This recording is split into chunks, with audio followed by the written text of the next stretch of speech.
जब जिन्ना को लगा कि वो भारत के प्रधानमंत्री नहीं बन सकते हैं और अंग्रेजों का जो रुझान था वो नेहरू जी की तरफ और नेहरू जी का रुझान अंग्रेजों की तरफ जब दिखाई दिया, तो वो स्थितियां बनी कि जिसमें जिन्ना एकदम कट्टर इस्लामिक पंथी होकर के और अंत में अलग पाकिस्तान की मांग की बात शुरू हो गई। तो मैं तो कहूंगी कि अलग पाकिस्तान का बीज भी एक प्रकार से कांग्रेस के द्वारा ही बोया गया। भारत के विभाजन के बीज अंग्रेजों ने बोए और अंग्रेजों के साथ जिनकी सहमति थी, अंग्रेजों के दो लोगों के मन की सत्ता की लालसा मालूम थी, एक मोहम्मद अली जिन्ना की, एक जवाहरलाल नेहरू की, कि दोनों भारत के प्रधानमंत्री बनना चाहते हैं। और जब जिन्ना को लगा कि वो भारत के प्रधानमंत्री नहीं बन सकते हैं और अंग्रेजों का जो रुझान था वो नेहरू जी की तरफ और नेहरू जी का रुझान अंग्रेजों की तरफ जब दिखाई दिया, तो वो स्थितियां बनी कि जिसमें जिन्ना एकदम कट्टर इस्लामिक पंथी होकर के और अंत में अलग पाकिस्तान की मांग की बात शुरू हो गई। तो मैं तो कहूंगी कि अलग पाकिस्तान का बीज भी एक प्रकार से कांग्रेस के द्वारा ही बोया गया। अलग पाकिस्तान बनाने का जो विचार उत्पन्न हुआ वो भी कांग्रेस की वजह से ही उत्पन्न हुआ। और विभाजन की जो बात आई, जिसमें गांधी जी ने कहा था कि मेरी लाश पे भारत बटेगा, वो जिंदा गांधी जी के सामने भारत बटा।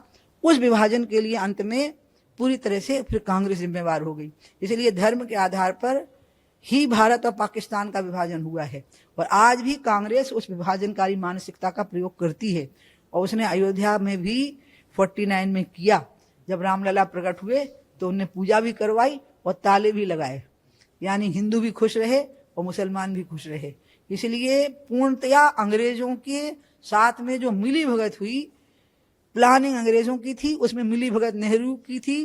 जिन्ना उस मिली भगत से शामिल सहमत नहीं हुए, इसलिए विभाजन की स्थितियां बनी। राहुल गांधी जी वोट अधिकार यात्रा निकाल रहे हैं, इलेक्शन कमीशन पे लगातार आरोप कर रहे हैं। जब वो कहीं चुनाव जीत जाते हैं तो नहीं लगाते हैं, जब हार जाते हैं तो लगाते हैं। वो एक बात पे टिकते कहाँ हैं। मैं उनको बार बार कह रही हूँ कि थोड़ा ट्रेनिंग ले लो, थोड़ा संघ की शाखा में जाया करो, कुछ अटल बिहारी वाजपेयी जी के कुछ सीडी वगैरह देख लो, ताकि पता तो लगे कि नेता विपक्ष कैसे होना चाहिए। लालू यादव कह रहे हैं कि लोकतंत्र खतरे में है और हम उसको बचाने के लिए एकजुट होंगे, जितने भी इंडिया गठबंधन के दल हैं वो इकट्ठा होकर वोट मताधिकार यात्रा करेंगे।